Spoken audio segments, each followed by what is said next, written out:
नमस्कार, आपण पाहत आहे भांडा फूड न्यूज. एका दमात भ्रष्टाचारी कोमात.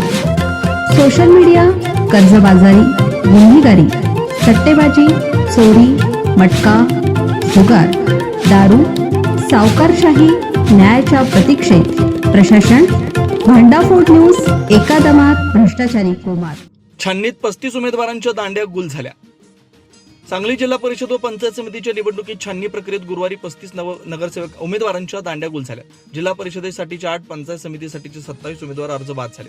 जिल्हा परिषदेसाठी 590, पंचायत समितीसाठी 1057 असे एकूण 1647 अर्ज मंजूर झाले. जिल्ह्यात अनेक गट आणि गणात महायुती आणि महाविकास आघाडीत बंडखोरी झाली. मंगळवारी अर्ज माघारीची मुदत आहे. त्यानंतर लढतीची चित्र स्पष्ट होणार आहे. त्यामुळे पुढील 5 दिवसात बंडखोरांना रोखणं पक्षांच्या नेत्यांसमोर आव्हान असणार आहे. जिल्हा परिषदेचे 61, पंचायत समितीचे 122 गण आहेत. या गट आणि गणासाठी निवडणूक सुरू आहे. उमेदवारी अर्ज भरण्यास 16 उमेदवारी जानेवारीपासून सुरुवात झाली. अर्ज भरण्याची प्रक्रिया सुरू झाल्यानंतर पहिल्या 3-4 दिवसात उमेदवारांचा फारसा प्रतिसाद नव्हता, पण शेवटच्या 2 दिवसात अर्जाचा अक्षरशः पाऊस पडला. शेवटच्या दिवशी विक्रमी संख्येने अर्ज दाखल झाले.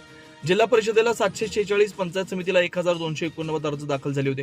इच्छुकांची संख्या मोठी आहे. जत, मिरज, तासगाव, आटपाडी, कवठेमंकाळ, वाळवा तालुक्यात इच्छुक उमेदवारांची संख्या मोठी आहे. तुलनेत खानापूर, शिराळा तालुक्यात इच्छुकांची संख्या कमी आहे. अनेक ठिकाणी बंडखोरी झाल्यानं प्रत्येक गट गणात चुरशीची लढत होणार आहे.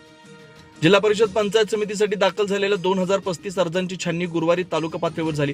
कडेगाव तालुक्यातील गटात 1, गणात 1 असे 2 अर्ज बाद करण्यात आले. जत तालुक्यात गटात 2, गणात 6 उमेदवारांचे अर्ज अवैध ठरवण्यात आले. खानापूरमध्ये गणात 2, तासगाव तालुक्यात गटात 2, गणात 3, कवठेमंकाळमध्ये गणात 1, मिरज तालुक्यात गटात 3, गटात 8, गणात 8 असे जिल्हा परिषद आणि पंचायत समितीच्या एकूण 35 उमेदवारांचे अर्ज बाद करण्यात आले. जात पडताळणी प्रमाणपत्राची पोहोच नसणं, अपुरी कागदपत्रे तसेच सूचकांची सही नसणं अशा कारणावरून अर्ज अवैध ठरवण्यात आले. शिराळा, आटपाडी, पलूस तालुक्यात एकही अर्ज बाद झाला नाही.